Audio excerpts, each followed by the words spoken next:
Okay, we're going to try to find the shortest distance from 1, 0, -2, that point, to the plane x plus 2y plus z equals 4, which, if you think back, I'm sure you remember, we did this problem in kind of 2 dimensions, from a point to a line. Well, so we bumped it up, now bumped our game up here, now we got 3 dimensions. It's a point to a plane. So we got this point in a plane. What's the shortest distance?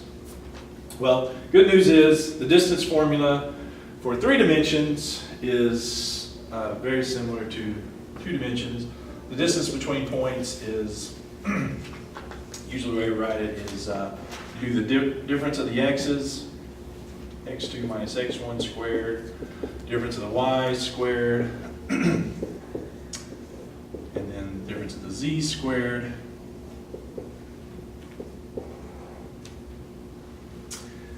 and then add those together, square those, add those together, and square root them. Same sort of formula. Now, our first point, so our x1, y1, z1 would be 1, 0, -2. As far as the other point, well, the other point would be a point on this plane, okay? And so what we're going to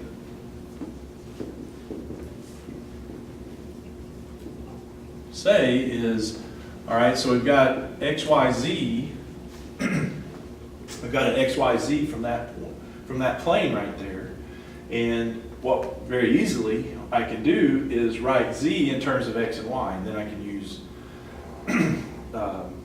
the shortest distance. So I can use my minimum, what we've been talking about for minimums for 2 variable functions.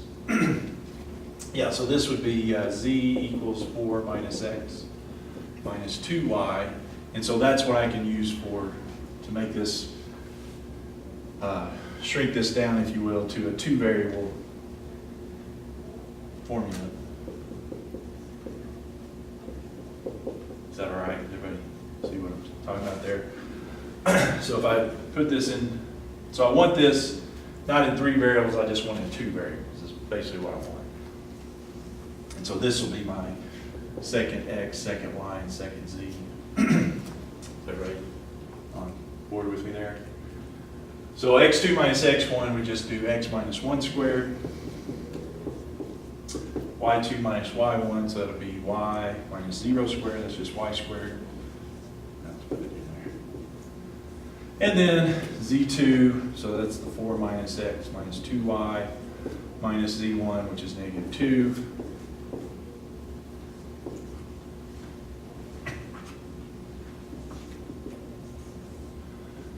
Just clean that up a little bit. What have I got? 6 minus x minus 2y squared.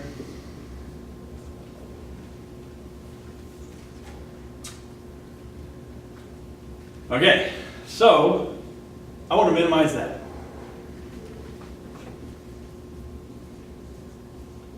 Where would I look? Well, I'd look at the critical points, right?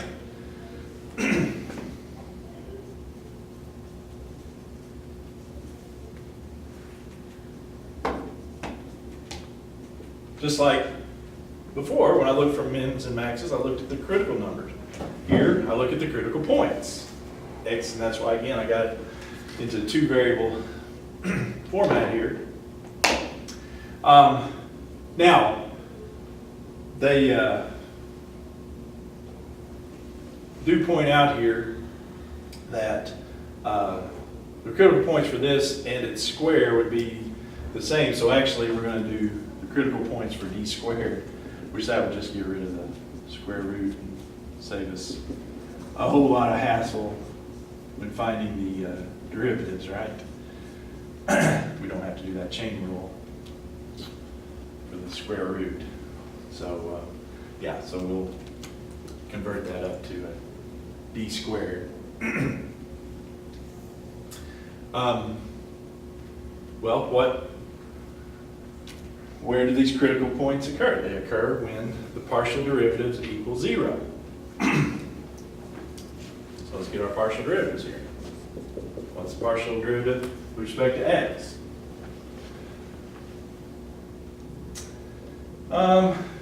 We could square out. I think it's probably just as easy to leave them here. Partial with respect to x, so we'd have to, there's a chain rule, but it's not that bad. It would just be 2 times x minus 1 to the first, and then the inside is just derivative 1, right? You're with me there. Partial with respect to x, so that's 0.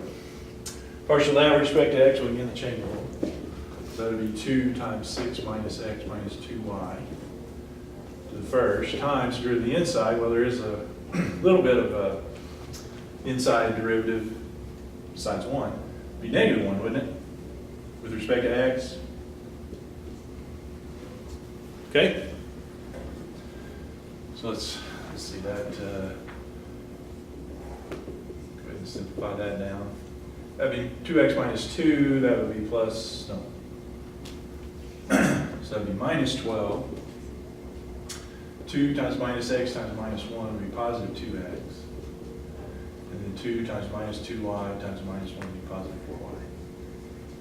So the partial with respect to x is 4x plus 4y minus 14.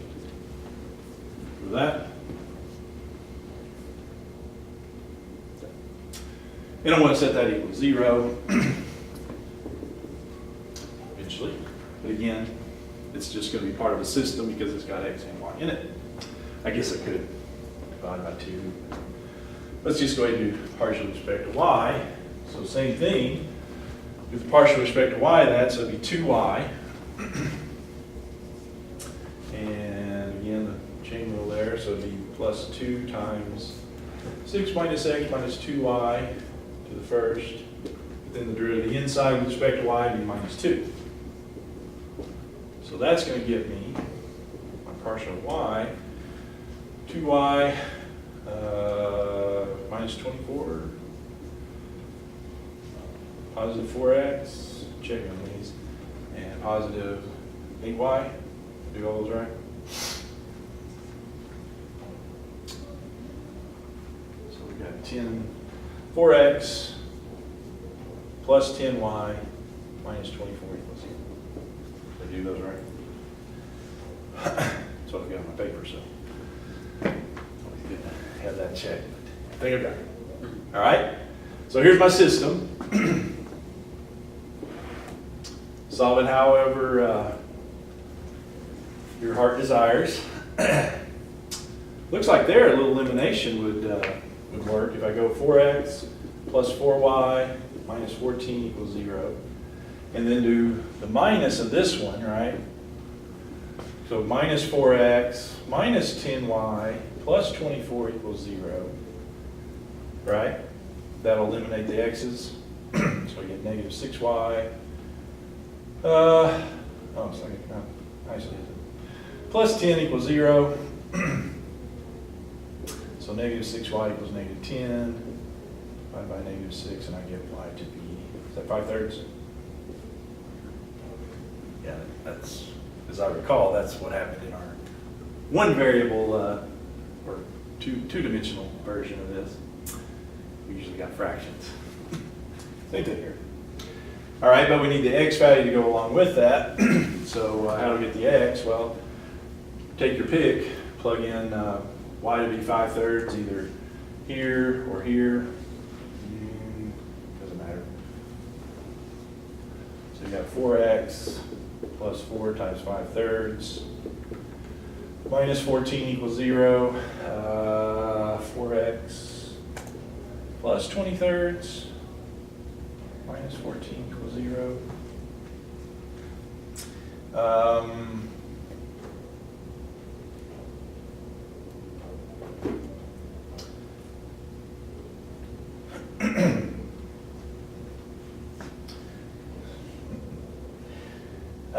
Let's see, so 4x equals 14 minus 20/3, what is that?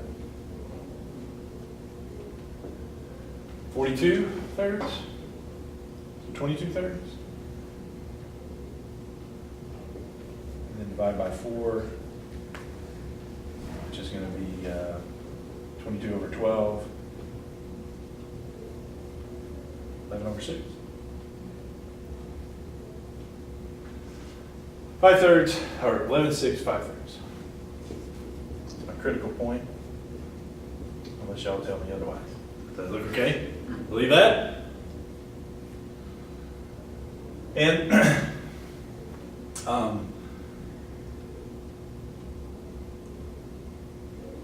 okay, now that that's the critical point. So the shortest distance, and you know, we could go through the whole deal, verify that that's going to be a minimum. You know, do our second derivative thing, make sure it's a minimum.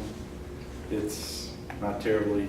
Yeah, it turns out D is going to be always greater than 0. Big D. If you do the big D here, you do your partial, second partials. And it turns out those are what I've got. That turns out to be 4, that turns out to be 4, and that turns out to be 10. So you've got 16 minus 100.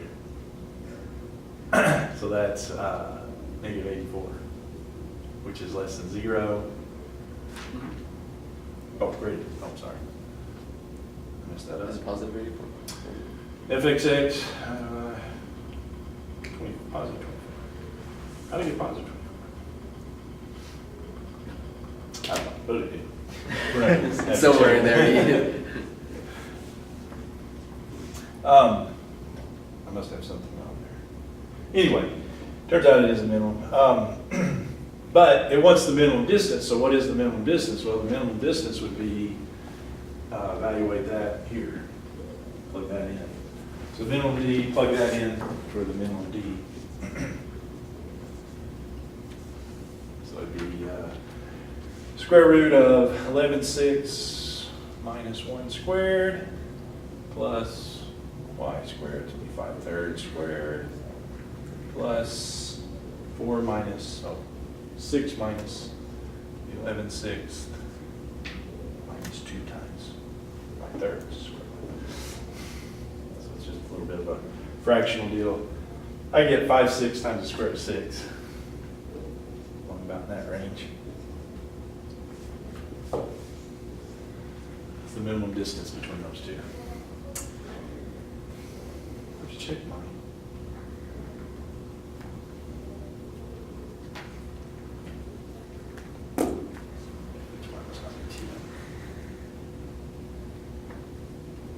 All right. Question or concern?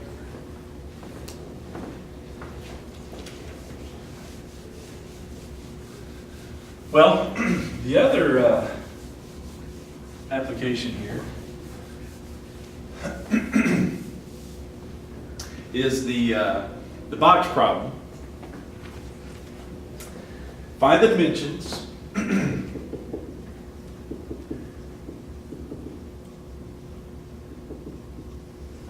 of the box with no lid.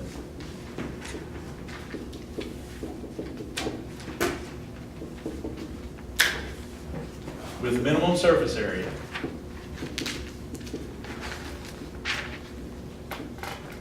If the volume is 200 cubic meters.